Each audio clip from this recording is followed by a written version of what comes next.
Just Ryan Detrick, agree regarding the Bengals. They don't get the respect that they deserve, and I think we're proving that, aren't we, Ryan? What about the market? You think the bull market is just not loved or believed? That's right. I did wear my Bengal orange here, sitting in the city of Cincinnati. And you think about it, no one believed the Bengals. They just proved it last Sunday. They're legit. And we see this bull market, right? I was on with Mike, right, the second week of October, saying this is near a major low. We're probably going to rally. And he gave me a funny look when I said that. But look at what's happening. The stuff Mike just said. The cyclical areas are leading. Tech is finally participating. You know, you've got credit spreads are still tight. The economy is not perfect. But all that negativity, I mean, everyone that comes on this show, right, what are they saying? Things aren't that great, but from that contrarian point of view, with the leadership we're seeing, the strong market breadth, to us, October was the lows, and this year could surprise a lot of people, much hopefully like the Bengals will, and be a really good year for investors. All the way. We're going to win it this year, the Super Bowl, Ryan. So I get that, you know, people started the year really negative. There was a lot of bearish sentiment, a lot of concerns about the economy collapsing. 23 is going to be the year of recession, all this stuff. And so people were too negative. But that can only take you so far, right, where you get off sides on positioning. What is the actual bull case for why you should be in stocks right now with earnings and the economy set to slow? Yeah, exactly. I mean, well, let's not forget, right? The stock market tends to lead the economy. And you think about this U.S. dollar is so much lower. That strength of the dollar last year hit earnings hard, and we're seeing that now. We think as the dollar weakens, as we continue with the fact inflation's coming back sooner, the Fed's likely got one or two more hikes, then they're going to pause. Those are all in there. But I'll tell you, at the end of the day, it's the consumer, right? I mean, look what MasterCard said, what Visa's probably going to say, the GDP number.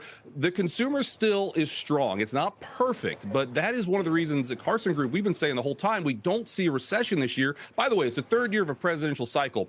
We haven't had a recession, a third year of a presidential cycle going back to World War II. And we all know you get a third, well, maybe you don't know, but here's what you need to know. There's a 32% bounce on average off of a midterm year low, okay? We just had the midterm year low October 12th. That would get us close to all-time highs. We're not saying we're going to make all-time highs this year, but it's not as crazy as it sounds when the strength you tend to see of a third year of a presidential cycle.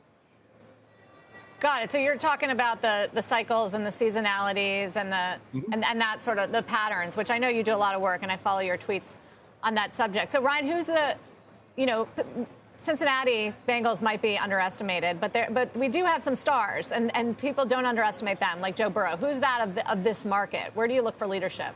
Yeah, we're sticking with the cyclicals, right? Those cyclical value, your industrials, your financials are starting to come in. Their materials, right? As China reopens, look at copper, look at those base metals. Those are some things a year ago right now, Sarah. A year ago, what was leading? Utilities, maybe some healthcare, some staples. It is a 180, right? And are people listening to what the market's telling them or not? But we are getting leadership from the right areas now. And those are the groups we think can continue to lead as we likely avoid a recession and actually get better economic data the second half of this year, thanks to that weak dollar.